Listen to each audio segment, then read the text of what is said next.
Madame la leader adjointe du gouvernement. Merci, Monsieur le Président. Donc, je vais vous demander d'appeler l'article 19 du feuilleton.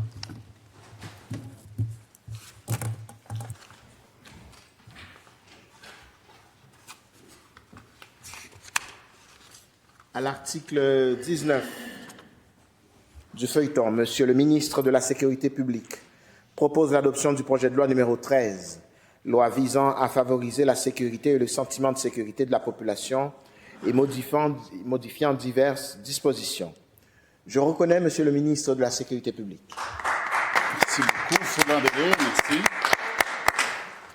Merci beaucoup, Monsieur le Président. Alors, distingués collègues, heureux de se retrouver à cette étape importante. Monsieur le Président, je vais commencer par vous parler des victimes, parce que dans le projet de loi 13, on a des mesures importantes pour les victimes, Monsieur le Président. Et la première, c'est de permettre à des victimes d'être entendues devant la Commission des libérations conditionnelles. Et ça va faire une différence. C'était une demande qu'on avait des associations de victimes. On donne suite. On va aussi permettre, Monsieur le Président, lorsque des policiers interviennent dans un domicile, même s'il n'y a pas de plainte, mais qu'on a un homme violent sur les lieux, de transmettre ses coordonnées à un organisme qui vont le contacter pour essayer de briser le cercle de la violence. Et ça, les gens pourraient se dire ici autour, est-ce que ça va vraiment fonctionner? On a fait un projet pilote, Monsieur le Président, sur la rive sud de Montréal, et 75% des hommes qui ont été contactés ont accepté l'aide. Alors ça ne peut pas être plus de la prévention. Là, on agit avant même qu'un crime soit commis. On est bien heureux qu'on a débattu ensemble. Monsieur le Président, ce qu'on va permettre aussi, c'est de donner les conditions de libération lorsqu'un suspect est arrêté, de donner les conditions de libération à la victime. Ça, c'était pas possible. Dans notre système, ça se faisait pas. On va le faire. Alors ça, c'est tout le volet victime, Monsieur le Président, qui nous a guidés beaucoup pendant nos travaux. On a aussi un registre des délinquants sexuels à haut taux de récidive, et ça, avec ma collègue de Westmount-Saint-Louis, on a eu de beaux échanges. On embarque dans du nouveau, on le sait. C'est un terrain qu'on connaît peu au Québec. Je veux vous rassurer, 8 provinces canadiennes qui le font déjà, plusieurs États américains qui le font. Cependant, on va y aller par petits pas. On va être prudent. Puis avec les recommandations des collègues, parce que, Monsieur le Président, dans notre commission, ça s'est très bien déroulé.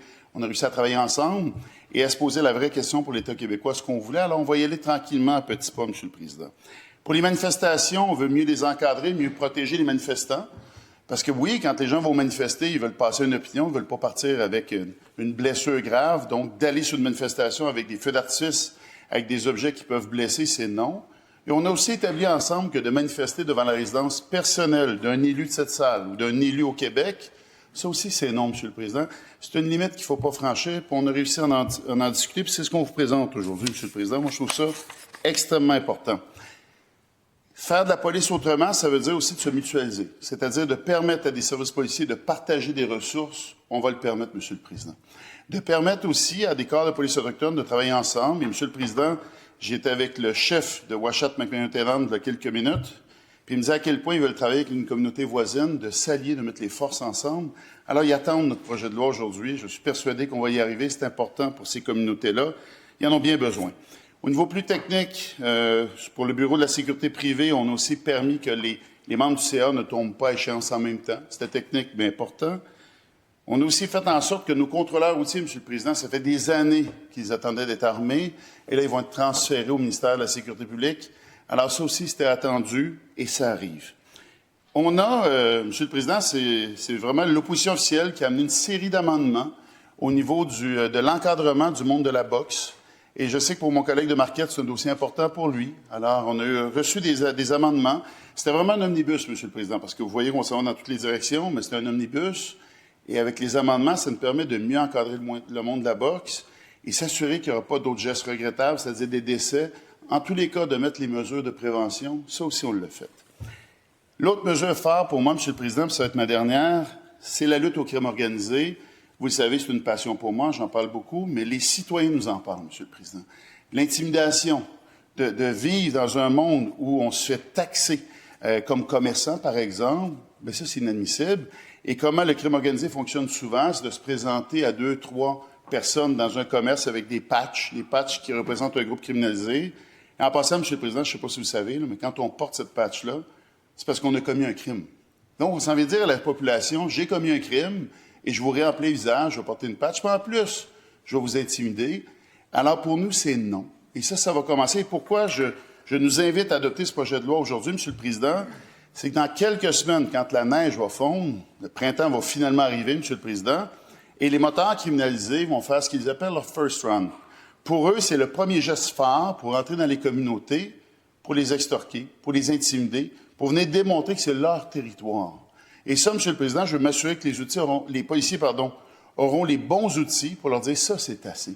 Comme société, on n'en veut plus de ça. Les gens de la Côte-Nord attendent avec impatience ce changement-là, M. le Président. Je dis de la Côte-Nord, je sais que c'est partout au Québec, mais je sors d'une rencontre avec des gens de la Côte-Nord qui nous disaient ils vont venir chez nous encore. On sait qu'ils vont venir, M. le Président. Alors, on va donner les bons outils. Je tiens à remercier mes collègues des oppositions. Je vous dis qu'on a fait un bon travail dans cette commission. Je sais aussi que ma collègue de Westmount-Saint-Louis me l'a permis plus tôt cette semaine. Je veux terminer mon adresse aujourd'hui, M. le Président, en ayant une pensée toute particulière pour les policiers de la Sûreté du Québec qui vivent un grand deuil présentement. Une policière qui est décédée cette semaine dans l'exercice de ses fonctions. Justement, elle donnait un coup de main à cette île dans la lutte au crime organisé, revenait vers chez elle à Gatineau, et un véhicule qui a changé de voie, accident terrible, M. le Président. Alors, ses proches, sa conjointe qui est à la Sûreté du Québec, les 3 jeunes enfants, nos pensées les plus douces. Merci, M. le Président. Désolé, 30 secondes. Merci, Monsieur le ministre de la Sécurité publique. Nous poursuivons.